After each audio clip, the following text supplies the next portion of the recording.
Hi everyone. Today we are going to discuss about the sales return process in POS, point of sale. So how we can do the sales return from the post screen. So let me open the point of sale, go to the session. So this is the POS screen.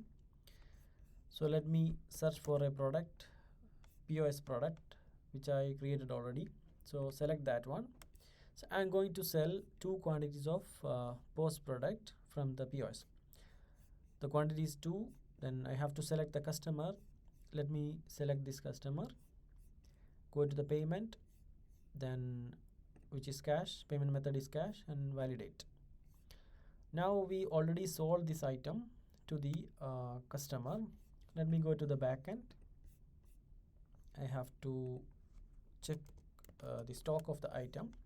So PS product, now right now we have 8 quantity, sold is 2. Let me go back the POS.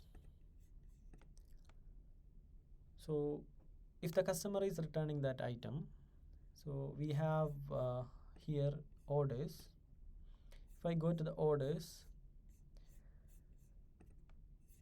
I can see the ongoing orders. So if I click here action, there is a refund option. Click on refund. So I'll get all the orders which is happened in the past. So this is the one we recently sold. Select that. So I can see here the post product is loaded in the cart, 2 quantity which is sold to the customer. So I have to return that item. So click on refund. If it is full, then no need to change the quantity. If it is a partial, I can change the quantity to 1. So I have to return all. So let me click on refund. I click here, quantity is here, to refund 2, then refund, then payment. Click on payment.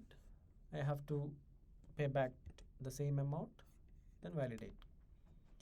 Right now what happened, the 2 quantity from the stock which is already sold before, which is returned back, and the payment as well. So if I go back to the back end, let me check the product. Right now we have 10 quantities.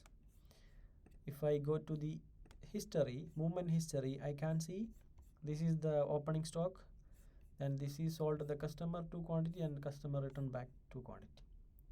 So stock is correct now. If I go to the accounting, customer invoices, so I have to close the session in order to see the details. Go to the point of sale, sessions. I'm going to close this one. Let me close the register.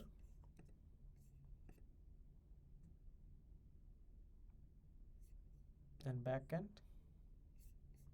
If I go to the sessions history, I can see here journal items, pickings and orders. If I go to the orders, I can see there is 2 orders. One, this one, same time the return as well. So both are there. So if I go to the accounting, then journal entries. So we have point of sale, sessions. Here I can go to the journal items. These are the transactions which has happened. So you can see here sales account 2, then refund also 2, so both are nullified. Then VAT is there, credit and debit, which is nullified. Then cost of goods sold 0, because the same sold is returned. Then stock interim delivered also 0, cash also tallied. So this is how the sales return process in POS. So suppose other case, we don't have that order, so we have to return which is not against a order.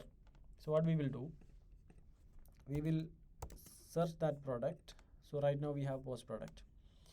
If I want to do a return for two quantities, so right now one, quantity is 2, click on plus or minus here. Now this is -2, then select the customer, payment, cash, validate. So this is also a sales return process, but this one is not against an order. So if I go to the back end, I can see the product, post product. Right now the quantity is 12, which is added. If I go to that particular order, I can see here post product, which is returned to, the payment also reflected, and pickings as well. So stock movement also is there. The valuation entry, the cost is not there, that is why the valuation entry is not generated. So there is two cases actually. One, we can do the sales return against an order. The other one, we can do sales return directly without any link with the previous orders. Okay, thank you.